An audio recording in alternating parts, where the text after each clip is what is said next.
Cette campagne Facebook Ads, elle ne veut pas s'arrêter. Si vous êtes sur Facebook Ads et que vous êtes un e-commerce, écoutez très attentivement ce qui va suivre. Dans cette vidéo, je vais vous parler d'une campagne qui est increvable, qui a dépensé à date plus de 690 000 $ et qui tourne depuis plus de 2 années consécutives. Et je regarde l'image dont le budget journalier pouvait atteindre 2 300 $ et dont Meta attribue à date plus de 2,6 millions de dollars de chiffre d'affaires. Dans cette vidéo, je vais vous expliquer pourquoi on a lancé cette campagne, quel est son gros avantage pour un e-commerce et ensuite comment la faire de votre côté. Mais avant d'aller plus loin, je me présente très rapidement. Je m'appelle Antoine Dalmas, je travaille chez J7 Media, qui est une agence dédiée à Facebook Ads et dont le seul objectif est de scaler des comptes. Comme je vous l'ai dit en introduction, on va parler d'une campagne qui roule depuis plus de 2 ans aujourd'hui, donc autant vous dire un vrai miracle sur Facebook Ads.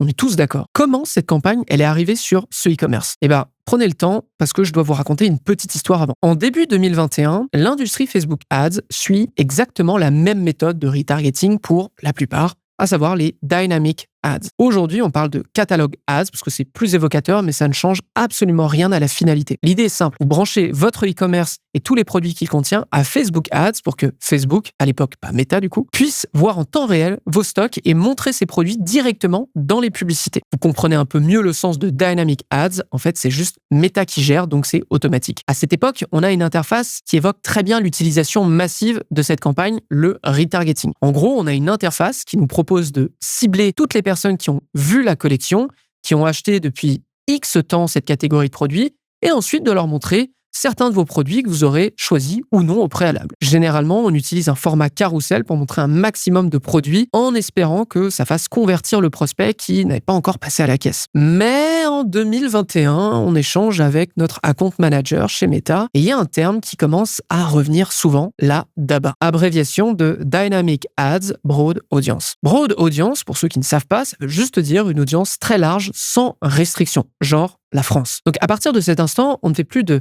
Dynamic Ads pour du retargeting, mais pour de l'acquisition.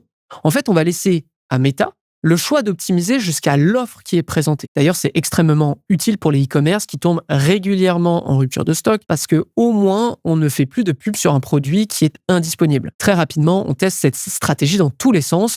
On teste avec des audiences lookalike, des intérêts, des audiences broad, évidemment, et c'est le bonheur. Ça marche et c'est une campagne qui va nous suivre très longtemps sur plein de comptes e-commerce chez J7, jusqu'à ce fameux mois de septembre 2022, dans lequel on va tester une variante beaucoup plus puissante. Donc 2022, on est chez un e-commerce qui a une quantité astronomique de produits. La DABA est déjà un type de campagne qu'on utilise, mais jamais on a réussi à dépenser autant que la campagne que je m'apprête à vous montrer. Cette campagne, je vais la nommer la DABA Multifeed.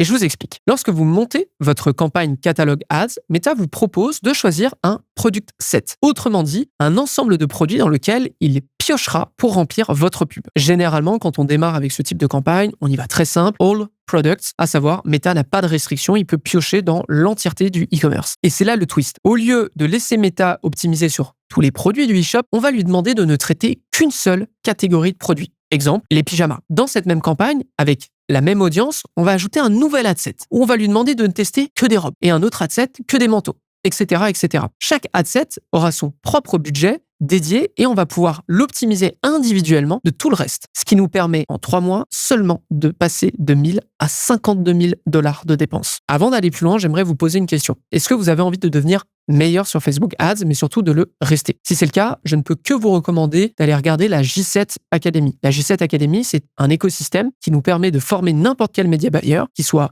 débutant, expert, qui soit dans le e-commerce, le lead gen ou l'infoprenariat, et de le maintenir au plus haut niveau. La J7 Academy, c'est un écosystème composé d'une plateforme de formation qui a une centaine d'heures de cours sur à peu près tous les sujets Facebook Ads et même emailing.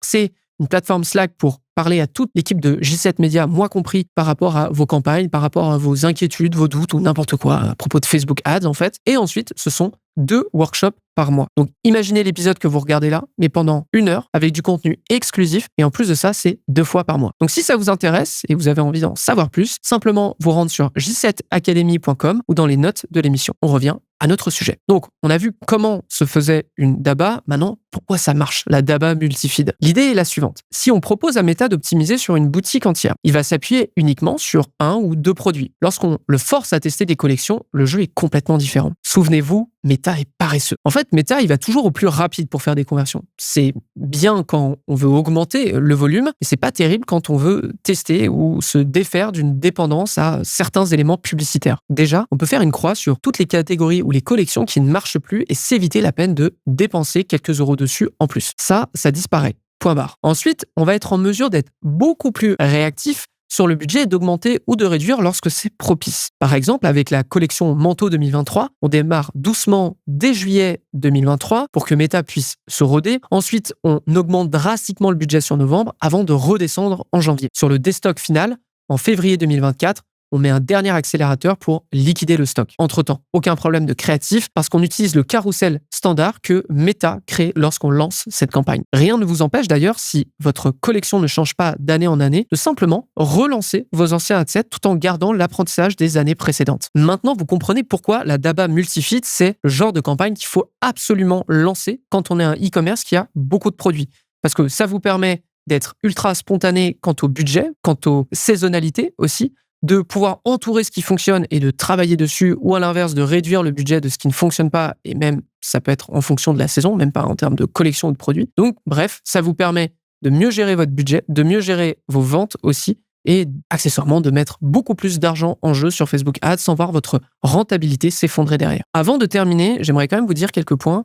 Il y a, selon moi, quelques barrières à l'entrée dans cette campagne. Une multifeed fonctionne parce que vous avez beaucoup de produits. Un minimum de 80 voire 100 produits différents. Et je parle bien de produits uniques, pas des variations de couleurs par exemple ou de taille. Ensuite, vous devez déjà avoir eu du succès en DABA de base. DABA pour, vous vous souvenez, Dynamic Ads, Broad Audience. Même mieux, vous devez avoir du succès avec des carousels basiques. Si pour vendre, vous avez besoin d'une grosse vidéo très dynamique, ça risque de coincer parce qu'on rentre dans une approche créative à l'inverse du carrousel dynamique qui est hyper simple. Ensuite, vous devez produire des catégories logiques pour votre business et le volume de produits qu'il y a dedans. Et pour terminer, appliquez un budget honnête vis-à-vis de votre CPA moyen. Pour l'exemple que je vous ai donné tout au long de cette vidéo, on part souvent de $40 par jour et par audience. Voilà, j'ai hâte que vous testiez de votre bord cette campagne et que vous me disiez en commentaire ce qu'il en ressort. Si cet épisode vous a plu, évidemment, mettez-moi un commentaire sur la vidéo pour que j'en fasse d'autres de ce style. Et quant à moi, je vous donne rendez-vous soit dans la G7 Academy, si vous avez envie de devenir meilleur dans ce domaine, je vous le répète, soit mercredi prochain pour une nouvelle vidéo de Social Scaling. À très vite tout le monde et merci de nous suivre.